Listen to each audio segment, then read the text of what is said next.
Ladies, gentlemen, we are in the European History Lecture for Thursday, the 21st of October, 2021. People should have notes open and out. Not now, you're quizzing. Well, what's the date?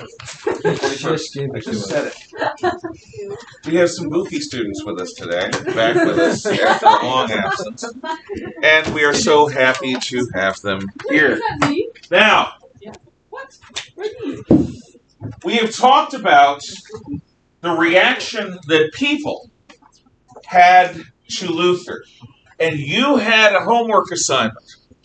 You need your notes open, please. Your homework assignment was to come up with a thoughtful answer to the question,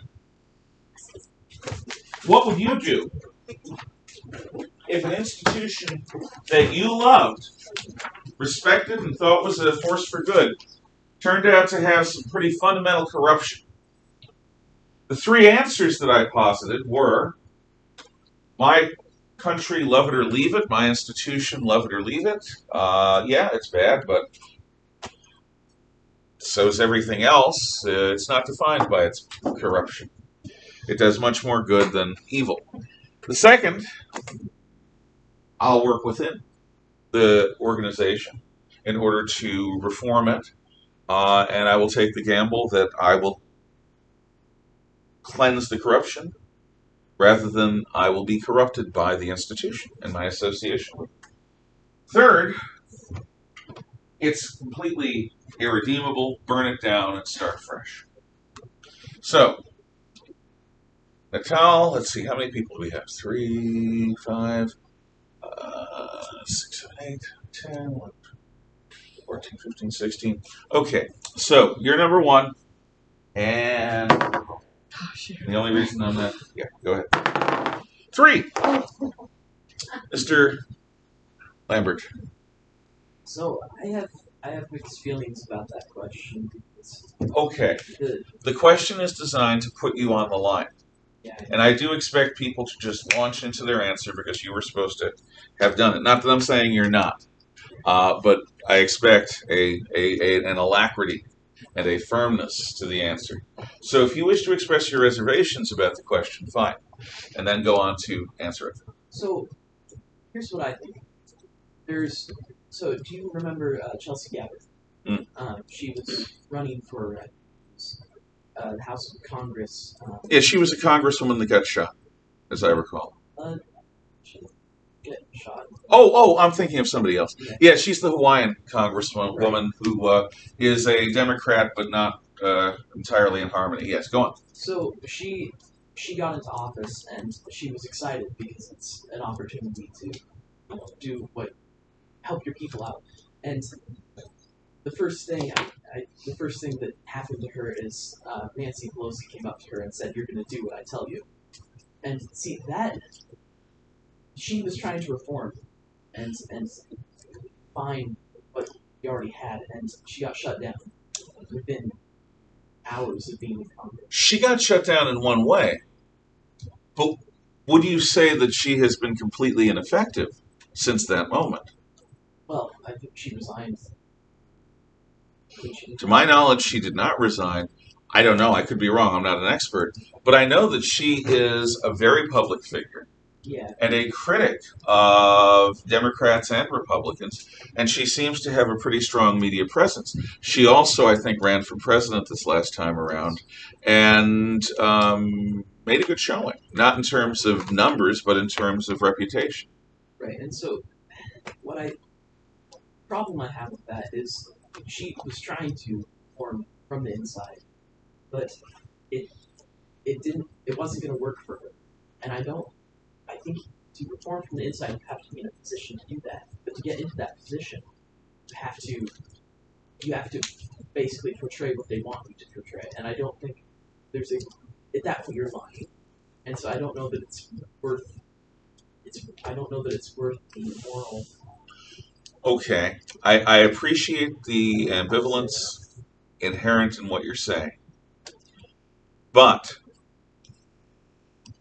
would you, in that situation, persist in Congress until you received a degree of seniority that would make you less subject to the will of the Speaker of the House? Or would you be a wildcat, and there are congressmen and women who are, who go their own way? Or would you resign and try to fight the fight from another post? That depends on the circumstance. I'm asking you to invent the circumstances. I am putting you on the spot.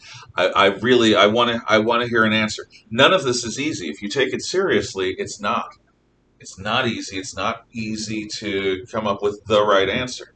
What I'm asking more is, in a situation where you're being beaten, how do you fight? So what do? You got to make a decision. And I appreciate all the reservations, but I think, for me at least, I would do everything in my power to go against them. Like, I think that's my first instinct. But okay, would you do it from Congress or from outside of Congress? I'd Would you? probably stay where I am. Okay, so you would try to wildcat, which is to be an independent force in Congress, even though you're a member of a party. That's a reasonable answer.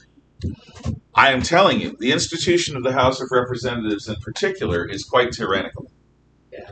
Republicans rarely have the gumption to fully exercise the powers that the Speaker of the House have. They try to be nice, idiots.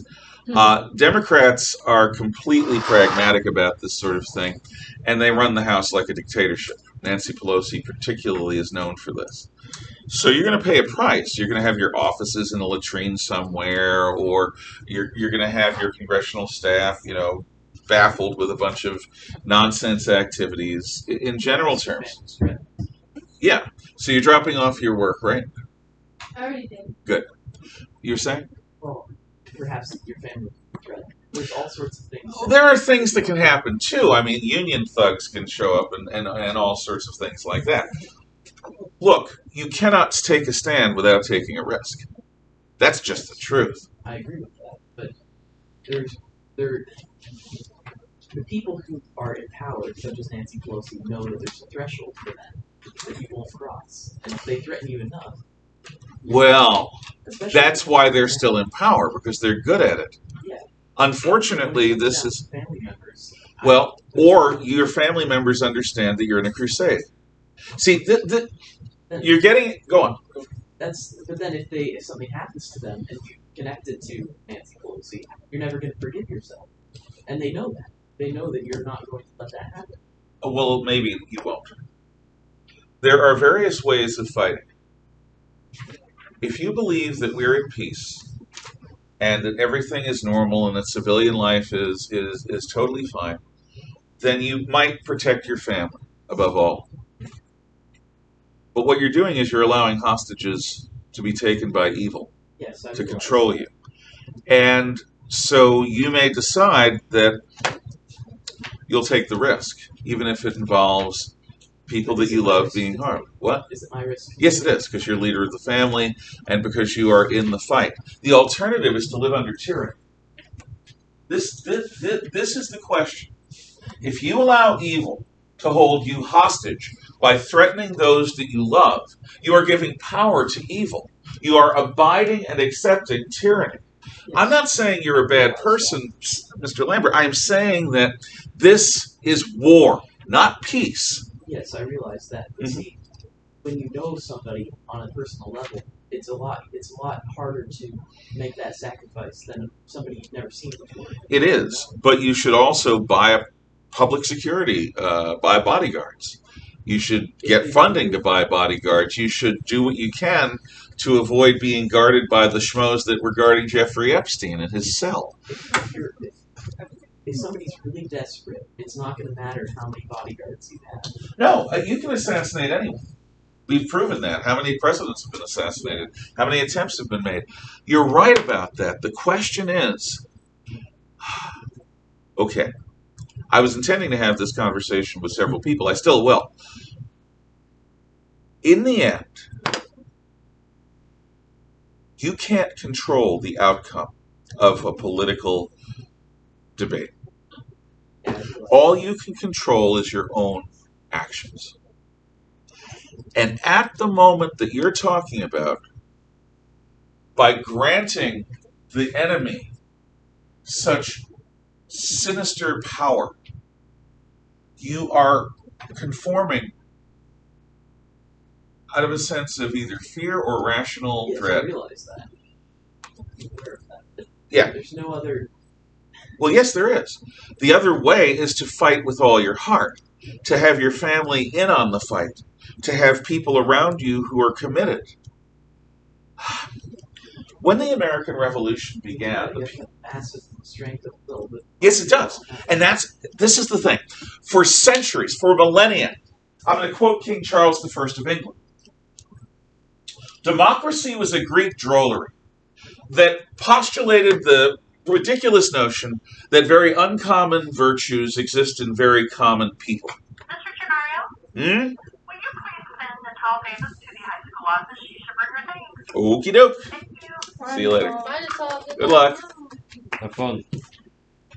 If everyday people lack the moral strength to risk for freedom, freedom will die. This is why democracy as a system never works long term.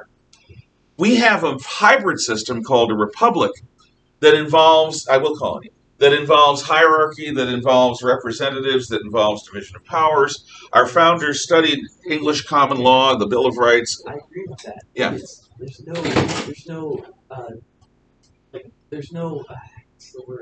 no provisions for the new technology we have, and because of that, it's become. And I'm not saying it would be good to control that. I don't think it's right to control that, but Well, it is being controlled now. yes, 20 years it's ago, the controlled. internet was a free speech zone, Yes, and I loved it. It's not now.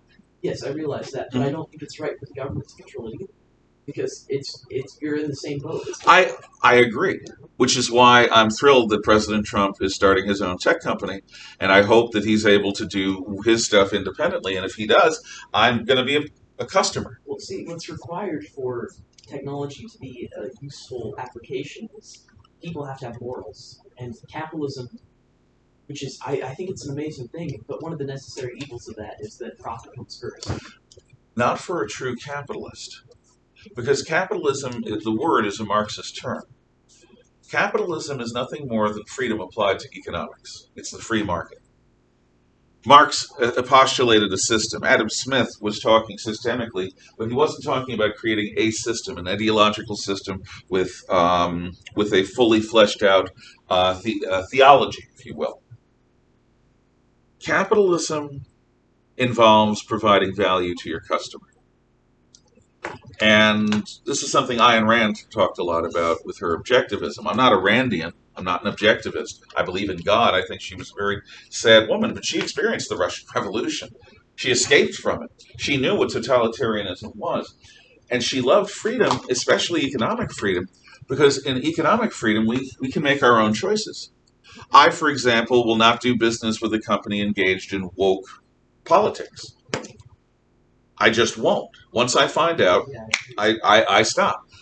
A good capital, the American businesses that were made, the entrepreneurs who made them, were not these faceless corporate drones that are capable of great evil. yes, I realize that. And that's why I'm a great believer in free market, because the corporations that exist now are not a product of the free market. They're a product of this semi-welfare state that we've created, where you have government bailouts for major corporations because they're, quote, too big to fail. Anything that's, and we're really wandering. I'm going to let you say the heart of your point. I'm going to listen. So, the problem I have with that is that I think human nature is going to be the deciding factor in how companies function. And I'm not saying it's on a personal level that happens, but a company as a body, as a whole, that's how they behave, at least today. And for that needs to stop. Well, aside from government control, which you've already eschewed, what do you think the alternative is? I don't think there's a way to stop that without government control. But I don't think there's a solution to that except that the people who are like CEO of these companies and are running this need to understand that it's not their place to decide indirectly what people believe in and what people. Or directly. Well, yeah. But Do you know why we go from an ancient world that is fairly open to a medieval world that has a very closed aristocracy? One reason is military technology. In the ancient world, when Rome was great, foot soldiers were the dominant force on the battlefield. And citizen soldiers and then professional soldiers became the ones that dictated things. However, after the Battle of Adrianople, when the Eastern Roman Empire was beaten by a bunch of Goths, it was cavalry. Now, unlike foot soldiers, which can be raised from city folk, country folk, whatever, and it's a discipline that you can learn quickly. It takes years to master, but you can learn quickly. Cavalry requires a great deal of economic power. It requires a great deal of training, not only to fight from a horse, but to even just ride a horse. You need the kind of resources that noblemen have. And that's why for 1,000 years Europe was in the hands of aristocrats, because cavalry, which they were the queen of battle. Now we have a situation where we go from a 20th century where information technology was, we had limited sources of information, but it was very broad. And there was a public-private commitment to objectivity. Yes, and it's definitely possible for people to put out their ideas, and it's not limited to these people of experience, because anybody can. But today, the tech lords, as they may be called, are trying to throttle that. The notion that Facebook or Google can have a fact checker and distinguish between truth and falsehood is Orwellian. Yeah, and the problem is not. I agree with that. I think the problem is that Google, or Alphabet as the company, is they. So they and Twitter and Facebook, they all have the same agenda, and I don't know why that is, and I'm not going to try and figure it out. But you know why that is. It's because it's groupthink. No, it's not a question of proof. It's a question of background. The people who run the tech industry tend to be college-educated liberals, whose worldview was shaped by academics, college professors, and theorists. I think they're also on the payroll of certain people. Well, they may very well be, because self-interest is a hell of a motivator also. Yeah, and I think the problem there is that they're behaving as one entity. Twitter. And they're being allowed to by a government by a party, should I say, that benefits from it. Are assured basically a monopoly on social media by Google, because they can't censor anything. Yes, and this is why ultimately they need to be broken up. I believe in that degree of government intervention. When you have a tech conspiracy to silence an entire point of view held by half of America, that's bad.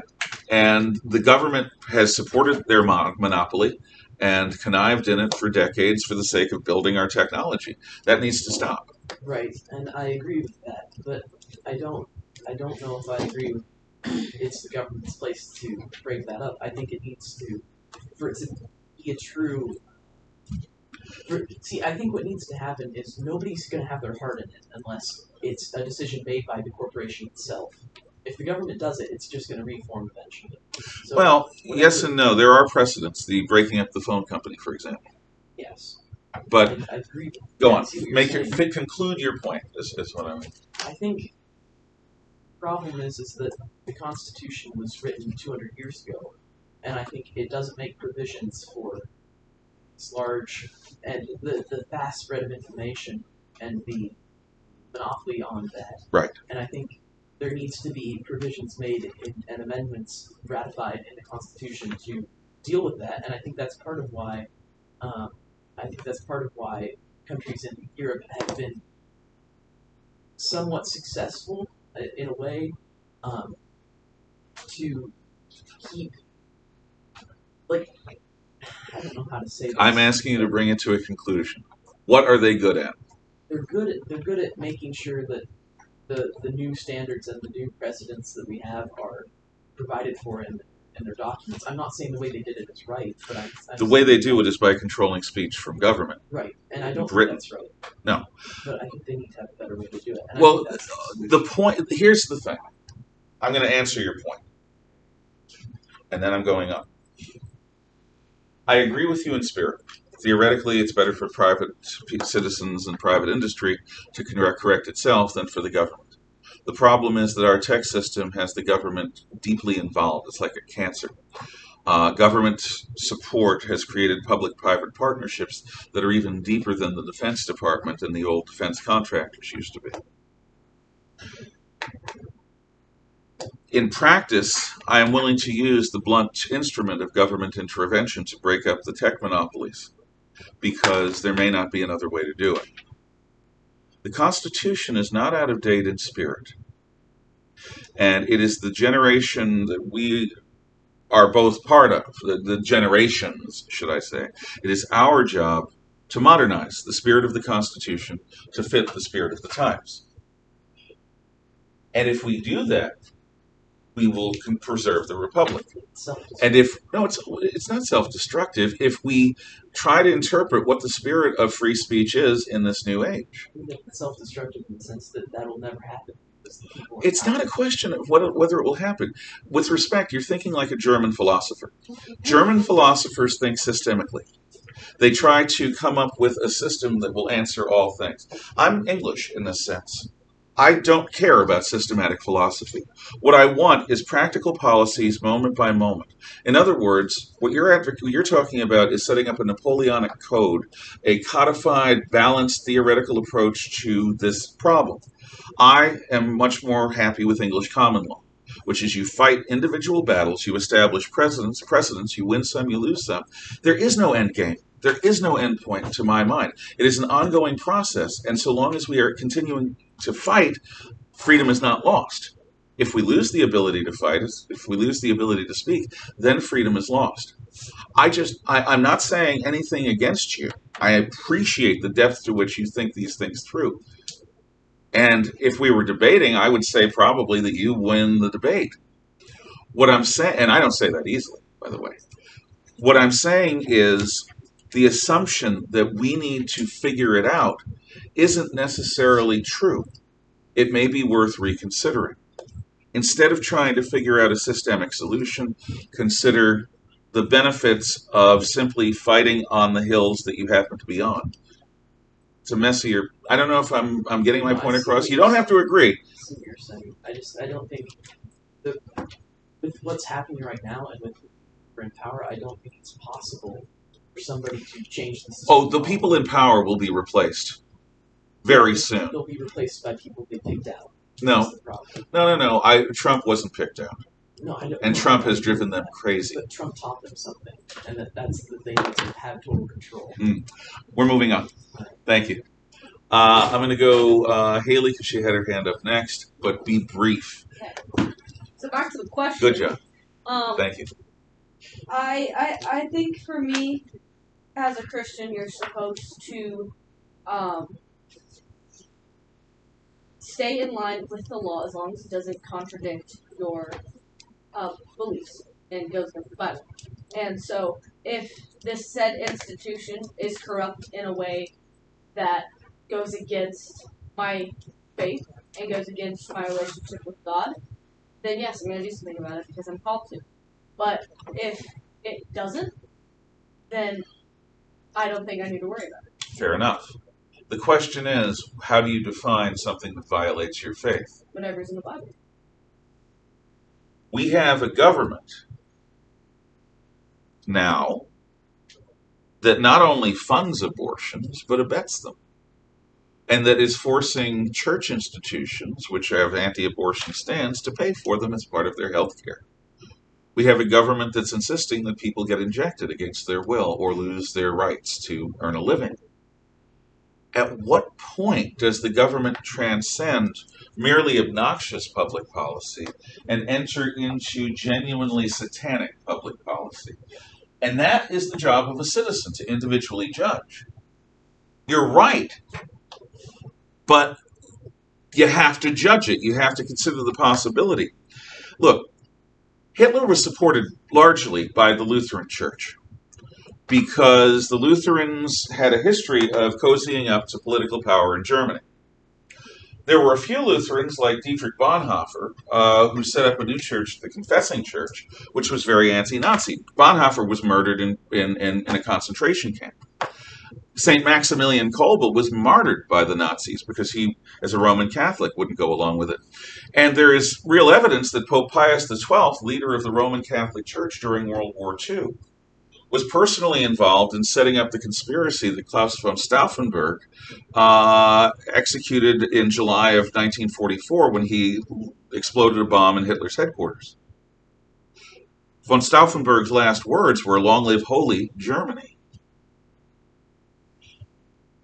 There was a Roman Catholic plot that included a number of people to overthrow Hitler, even if necessary to assassinate him, because the Roman Catholic Church has a history of opposing state power if state power becomes antithetical to Christianity. So these are important questions. Yes, your faith has to be involved. Okay, I'm going to go on to others. Portia. So my actually question was about Sam. Mhm. I'm still confused on where you stand. Like, I feel like he didn't actually answer the question. So, Yeah, but he didn't obfuscate. He didn't dissemble. Obfuscation and dissembling are what happens when you don't want to answer a question, so you just throw words at it. Along I think that he was answering related questions, and he was doing it so well, I couldn't stop it. Not because I couldn't, because I didn't want to. I appreciate the genuine scrupulousness with which he is trying to reason his way through very difficult matters. And so, no, I didn't get a clear answer either. But did you have something to contribute yourself? What do you think you would do before I go? So I kind of painted two different scenarios kind of in my head thinking about this. My first thing that I was thinking about, specifically related to religion, is that if let's say there were people who said they believed the same thing as me, but they turned out to be murderers or some crazy thing, I would say, okay, but that doesn't define me as a person, and I still have my beliefs and what they're doing, being associated with them. I think that's kind of the question of, are you going to leave because you're associated? I've known of cases where, like, people who believe the same thing as me, and it turns out that they were, like, doing really, really bad things on the sidelines, but that's not who I am. That was them. So in that scenario, I would say I keep my beliefs. If the entire organization, everyone around it, like the next scenario that I thought of is like if it was a company, okay, and I thought like they were 100% golden, they were truthful, and it turned out that they were liars, cheaters, they were doing horrible things, and then maybe they requested me to do that, I'd be like, no, I'm done. And if it was so like to at you, the it's a top, question of the degree of the corruption and the nature of the corruption. yeah, because I've seen if it's a couple people, like of all religions everywhere, you're gonna have people that they're not, they're not who I am. If it's like at the top, like the people you're like, you are the best. Do you have an example in your mind? Yeah, for like which scenario? Like kind of when For either scenario.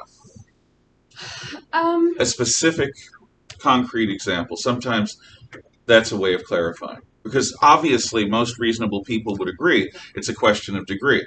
There are certain amounts of BS I'm willing to put up with in order to keep my job. There are things I won't do to keep my job.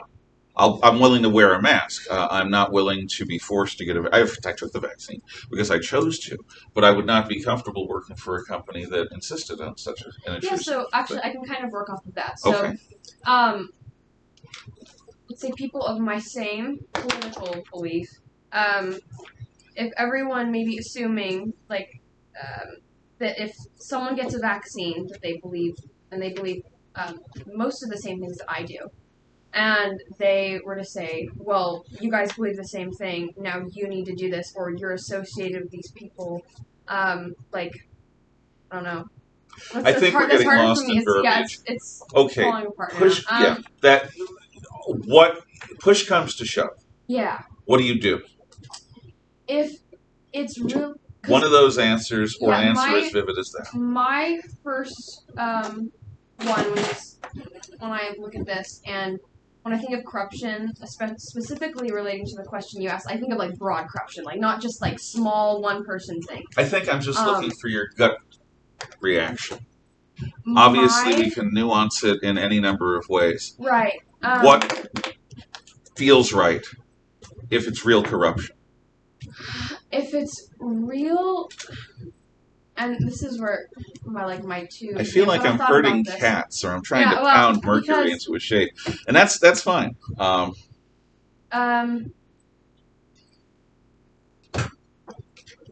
When I think of things like in our world today, I would say I'm leaving. I'm not a part of that. I'm not going to agree or be a part of something that is contrary to who I am as a person. Okay. And what I believe.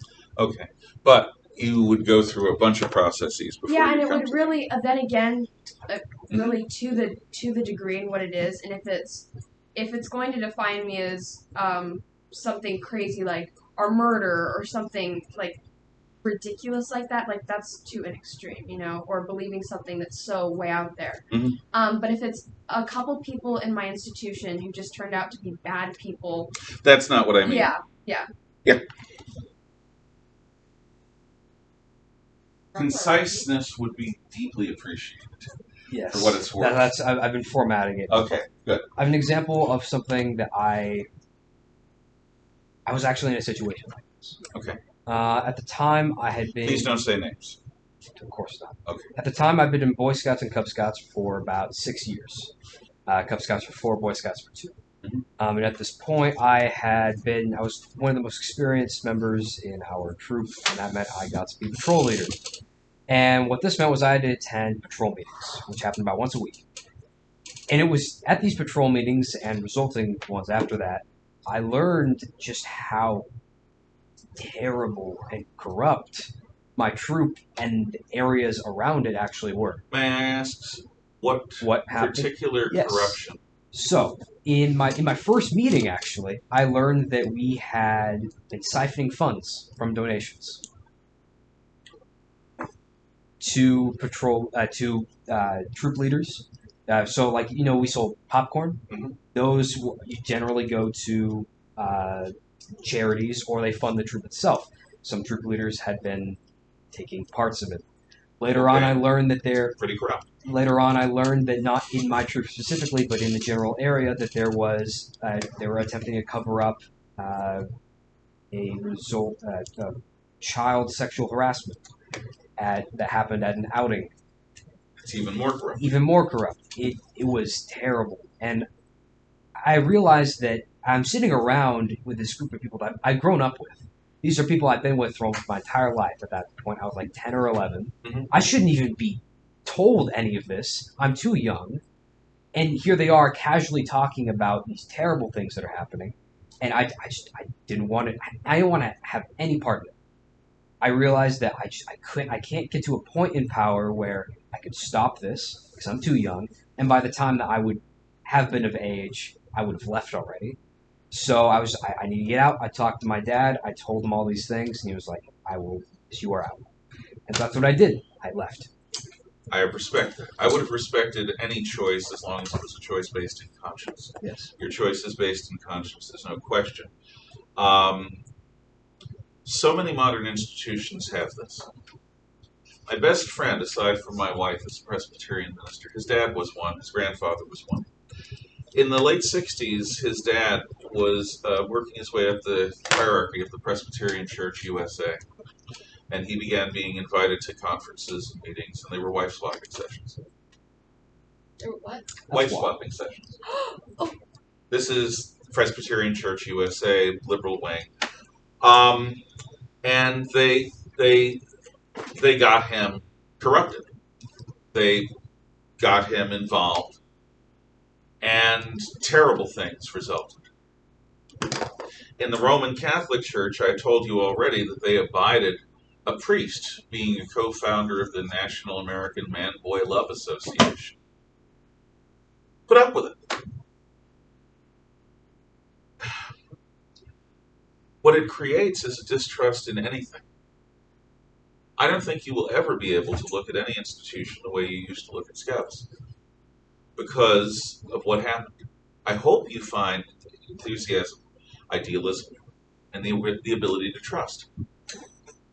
But if I see anything as a true sign of our cultural degeneration, it's that I can't point to a single institution, not that has no corruption, but has that has really committed itself to fight back. See, it's this kind of courage, and I understand. I wasn't answering what Sam said any more than he was answering what I said. What he said was very valuable. There comes a point where you have to fish or cut bait. And it's not about you, and it's not about protecting, it's about fighting evil. And if enough people aren't willing to charge the machine gun nests, evil wins. I would love to see more institutions have the moral courage, or people with the moral courage to purge themselves. But so many of them have such generations of deep corruption. And that is so depressing. And one of the reasons I teach is because you have not yet experienced this.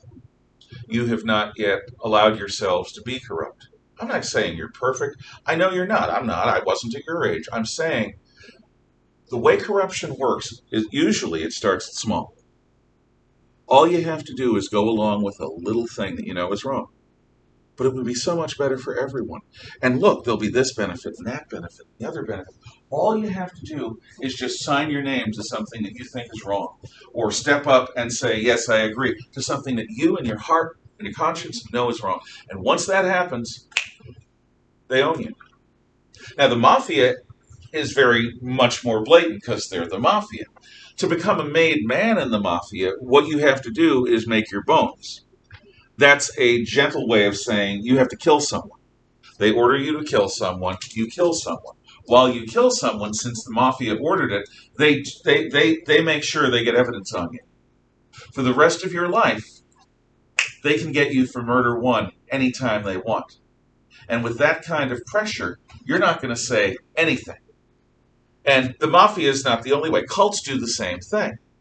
In 1950s Kenya, the Mau Mau, a black nationalist communist terror group, what they would do as their initiation is they would have young men taken from their tribes and they would feed them human flesh because cannibalism is a taboo.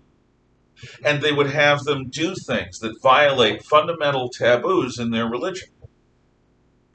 Because from that moment, it's victory or damnation. Either the Mau Mau win, take over the country, break the old religions, and though they don't have any power over you anymore, there's no going back because you have committed mortal sins. And you can't go back. You are stuck. They own you. In all cases, they own you. That is how corruption works, and it really is pervasive. Anyway, this is something that all people have to deal with, which is why I'm asking. I'll take your question, and I'll hear what you have to say, but then I'm going to roll the dice at least once more. Okay, so I was just thinking about how talked about this yesterday at church, but people leave the church often because they discover something that their one person does in their church that everybody's okay with. And I feel like that is really sad. Because just because somebody believes in such a beautiful thing and they take it and they do stuff with it that shouldn't be done with it, like if you're a Christian and you believe in, the faith and stuff, and then you go to a church that's like, yeah, we do this, we do this, we do this. And then you're like, oh my gosh, that means that's what the Bible says. And then people leave the church for it. I feel like it's super sad because that's what's happening now. They take the Constitution and they're looking at it and they say, okay, but we're going to do this, this, and this. And then now I don't want anybody to be part of it. In the end, I am willing to accept that all human institutions are going to have corruption to an extent. I also understand that theological disputes are going to have fallen people involved in the discussion. But there's a difference between somebody who is fallen because they're human and they can't fully control themselves, and somebody who willfully engages in child molestation or willfully engages in wife swapping, and they purport to be a religious leader in a Christian community. That is a level beyond. And that is where many in leadership, at least back then, were.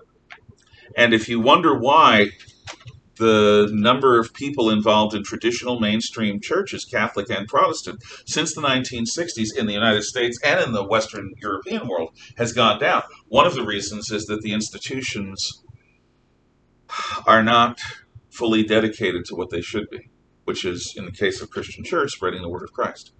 Now, I understand there are many different interpretations of that, but if you are knowingly corrupt and you are still purporting to be a preacher, that's bad.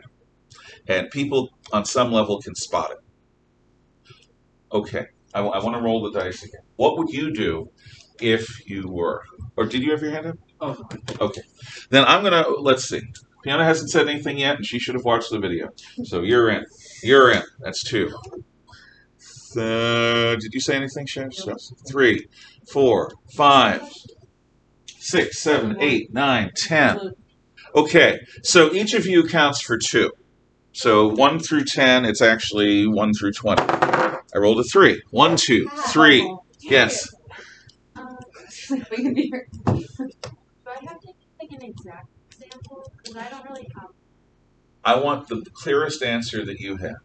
Okay, so if I were, like, if I believed and it got corrupt, if it was really bad and I couldn't fix it, then I'd probably just leave. If I try to fix it, then nothing really that's that corrupt will fix all the way. Because it would be still, like, left of it. And it may, like, come back. So. Okay. I appreciate the desire to separate yourself quickly from something that you realize is bad. That's what Haley was talking about in terms of the church. It's always a question of degree. Has it reached a point where I have to do this or that? And I'm not saying this with sympathy for Luther. I'm saying that this is what happened. Luther was a devout Catholic, but he was always desperately afraid of evil and damnation. And then Luther basically made of the Catholic Church this model of rectitude that it never was. Then he finds out the church has feet of clay. Then he tries to reform it. The church does not immediately reform or quickly reform. In fact, the church fights against his attempts to reform, and there's a split. And the Catholic Church has never been universal again. And all of this involved a sense of, has it reached a point where I need to do this? So that is a part of this, and that's a reasonable part of this. Does anyone have anything else to say about this? And if you don't understand why we spent an entire class period talking about this, you're not paying attention. Because you all are in this world. Yes? So, depends on the type of corruption. Not really the level, but if I felt like it affected only my moral views, then I would definitely just leave and let them be. But if I felt like it affected my moral views and it damaged other people, I would leave the company, I would find people who think the same way, and I would try to protest them from the outside perspective and kind of spread the information, since one person can't really change that type of corruption. You're absolutely right. Not that it's for me to say, but I assume that if you leave the organization, you're going to try to build something in its place. Just leaving the organization quietly and not saying anything is still helping evil. What you're talking about is, I think, the logical thing to do. If you care about something, the thing that's supposed to take care of it is corrupt, you're going to build something new. You're not just going to leave. Well said. I'm looking fine, Portia. Okay, so I thought that the example of Luther actually solved what I was trying to say. When Luther saw the corruption within the church, he didn't immediately go, "Oh, I'm going to become an atheist." But he decided that he felt the need to separate himself as, I'm still a Christian, but I'm not going to be part of an organization or part of, because obviously there were still parallels between what he believed and what the Catholic Church believed. But because he saw, like, for example, the what are they called again? I'm forgetting. What Indulgences. Yes, the indulgences. An example like that, where he did not believe in that, and he thought that that was wrong, so he separated himself while still keeping, he believes that Jesus Christ is the Savior. So not completely going full the other side direction of, I'm not going to be Christian anymore, they're all bad, evil, but separating himself and making that distinction when he saw corruption to not be a part of it. Indeed. I will say that Erasmus had a different take on it. And Thomas More wasn't blind to the faults of the church. He just thought that you needed to be more patient. So for them, standards were a little different. I do have something to say about what Haley said. I think that part of it is that modern people are not used to being under anyone's command.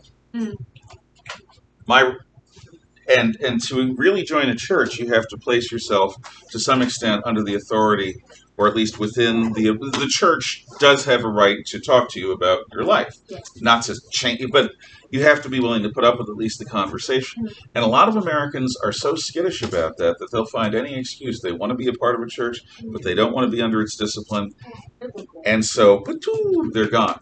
And that's hyper individualism that we have. Sam. So I think it's not. His hand was forced by the church. They made him declare his beliefs. I think in his certain situation, they knew what he believed, and they knew he was going to go against them, and they called his bluff. And I think because of that, they said, okay, he'll bow down. Well, yeah, they expected him to recant. And so I think in that situation, it's a different circumstance, because it wasn't. He had to on the spot say what he believed in front of the entire church, and it wasn't. Like at that point, most people fold, and I think Catholic Church knew that, but I think he was an exceptionally strong-willed person. Yep. That's how he was able to do it. But most people aren't like that. Well, what I would suggest, and I'm not saying you're wrong, I think you're right. Most people aren't like that, but you never can tell. To me, the great truth of The Lord of the Rings, written by an English Catholic, is that the unlikeliest people can be still quite heroic if they have to be, Yeah. and if they are cultivated to be. I agree with that, but then why